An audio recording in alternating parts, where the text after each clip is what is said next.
আল্লাহর হুকুম নিয়ে ওই বান্দার জান কবজ করার জন্য যখন ওনার সিনায়ে পাকের মধ্যে যখন বসে যাবে 70,000 আজরাইলের ডানা বিছিয়ে ওই বান্দার সিনার উপর যখন বসে যাবে, এই মুহূর্তের মধ্যে ওই নবীর উম্মতের জান কবজ করবে। কবজ করার সময় ওই উম্মত কঠিন মুসিবতের সময় যখন আল্লাহকে স্মরণ করবে, তখন আল্লাহ ওই বান্দার জন্য ফেরেশতাদের মাধ্যমে 10টি রহমত নিয়ে প্রেরণ করবেন। সুবহানাল্লাহ।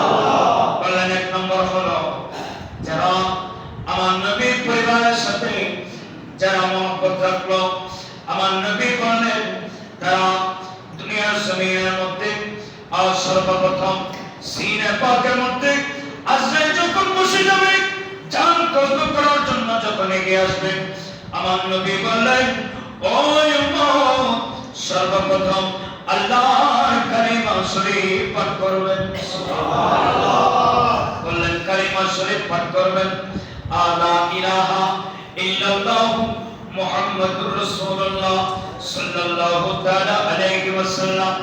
কালিমা শরীফ পাঠ করে করে আমার নবী সেই উম্মত যারা ইমামে হাসান, ইমামে হুসাইন, মাওলানা আলী খাতুনে জান্নাতের সাথে সম্পর্ক রেখেছেন, তারা দুনিয়ার জমিন থেকে বিদায় নেওয়ার সময় কালিমা শরীফ পাঠ করে করে আল্লাহ দিদার লাভ করবেন। সুবহানাল্লাহ। বলেন দ্বিতীয় নম্বর হলো যারা আমার নবী পরিবারের সাথে যারা সম্পর্ক রাখবেন, তাদেরকে আমার আল্লাহ দুনিয়ার জমিন থেকে বিদায় নেওয়ার সময় যদিও বা স্বাভাবিক মৃত্যু হয়, মানুষ মনে করবে স্বাভাবিক মৃত্যু হয়েছে, আমার নবী বললেন ওই নবীর উম্মত দুনিয়ার জমিন থেকে বিদায় নেওয়ার সময় আল্লাহ তোমাকে শাহাদাতের মর্যাদা দান করবেন। সুবহানাল্লাহ। বলেন কেমন শাহাদাত? ওই শাহাদাত যে শাহাদাত যুদ্ধের ময়দানে শাহাদাত হওয়ার সাথে সাথে ওনার অতীতের গুনাহ যেভাবে আল্লাহ মোচন করে দেন, সেভাবে আল্লাহ আমার নবীর উম্মতকে গুনাহবিহীন শাহাদাতের মর্যাদা দিয়ে দুনিয়ার জমিন থেকে আল্লাহর মেহমান বানিয়ে দিবেন। সুবহানাল্লাহ। যারা আহলে বাইতের সাথে সম্পর্ক রেখেছে, আহলে বাইতের সাথে যারা মহব্বত রেখেছে, যারা আহলে বাইতের সাথে যারা তাদেরকে সম্পর্কে তাদের স্মরণ করে করে যারা দুনিয়ার জমিন থেকে বিদায় নিয়েছেন, তাদেরকে একটা মর্যাদা আল্লাহ দান করেছেন, তারা শহীদের মর্যাদা আল্লাহ দান করবেন। শুধু নয়, আমার নবী বললেন ওই বান্দা যখন দুনিয়ার জমিন থেকে যখন আমি খোদার দরবারে মেহমান হওয়ার জন্য যখন প্রস্তুতি গ্রহণ করবেন, তখন ওই বান্দা তওবাকারী হিসেবে আল্লাহর দরবারে কবুল হয়ে যাবে। কারণ দুনিয়াতে আমরা যারা বসবাস করি, আমরা তওবা করি, কিন্তু সেই তওবা আল্লাহর দরবারে কবুল হয় কি হয় না, সেটা আল্লাহর ইচ্ছা অনুযায়ী, আল্লাহর মনসা অনুযায়ী। আমার নবী বললেন ওই দুনিয়ার জমিন থেকে যখন আল্লাহ যখন কোন নবী রাসূল পাকের উম্মতকে আল্লাহর দরবারে তালাশ করবে, ওই অবস্থায় ওই উম্মত তওবাকারী হিসেবে আল্লাহর দরবারে কবুল হবে, যে উম্মত ইমামে হুসাইন, ইমামে হাসান নবীর পরিবারের সাথে সম্পর্ক রেখেছে। সুবহানাল্লাহ।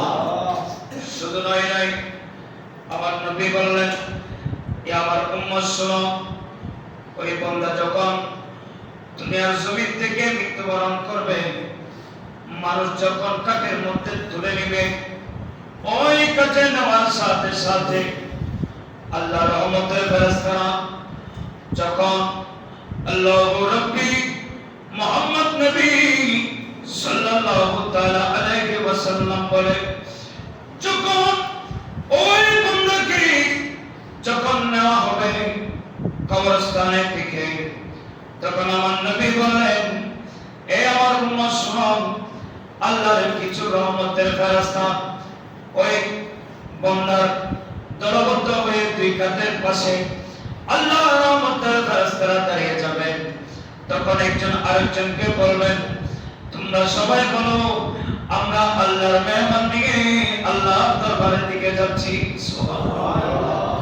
একজন আরেকজনকে বলবে আল্লাহর মেহমান আসতেছেন, আল্লাহর ইমানদার বান্দা, মুমিন বান্দা, আমরা নিয়ে যাচ্ছি কবরকে তোমরা সাজাতে বলো, জান্নাতের বিছানা দিয়ে, জান্নাতের রাইয়ান বিছানা তৈরি করতে বলো, আমরা আল্লাহর মেহমানকে নিয়ে আসতেছি। জোরে সোরে বলুন সুবহানাল্লাহ।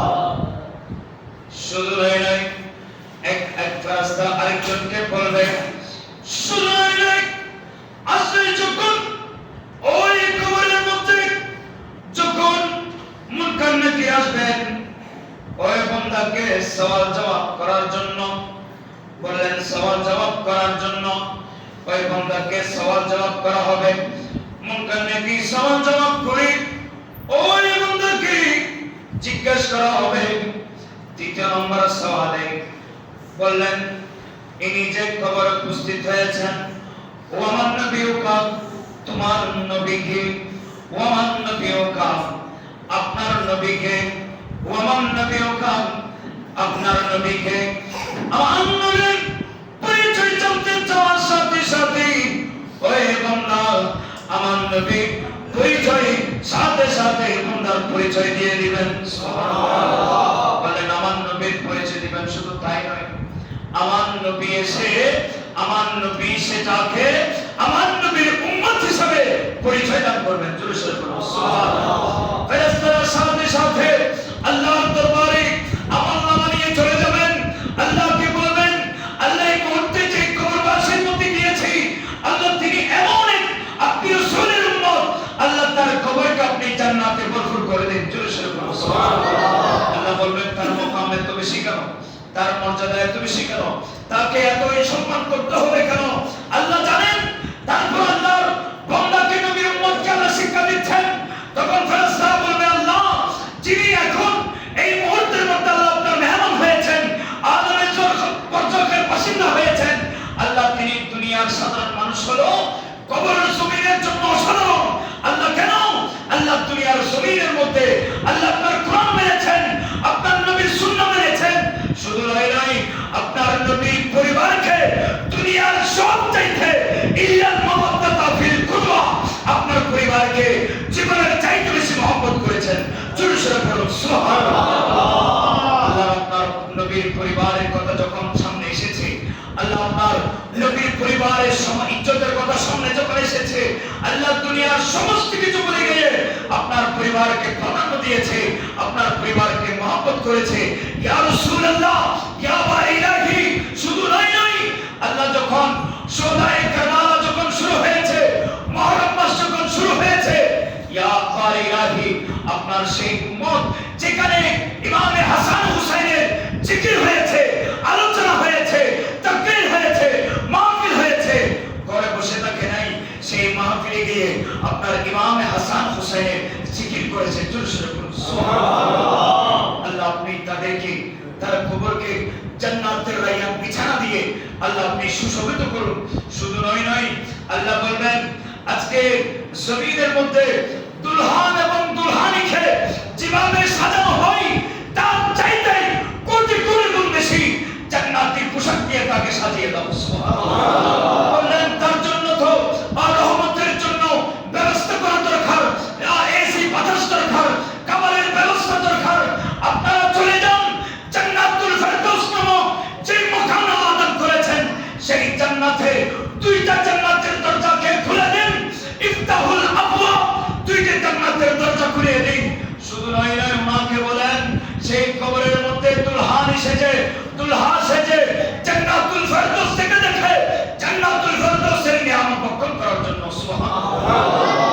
বললেন আমি আল্লাহ কিয়ামতের ময়দানে, শুধু নয়, কবরের জমিন থেকে আমি আল্লাহ ওনাকে এমন ভাবে কিয়ামতের ময়দানে তুলবো, অন্যান্য যারা যেভাবে হাসরের ময়দানে উঠবে তাদের চাইতে আমি নবী তাদেরকে ভিন্নতা ভাবে আমি আল্লাহ তাদেরকে কবর থেকে তুলবো।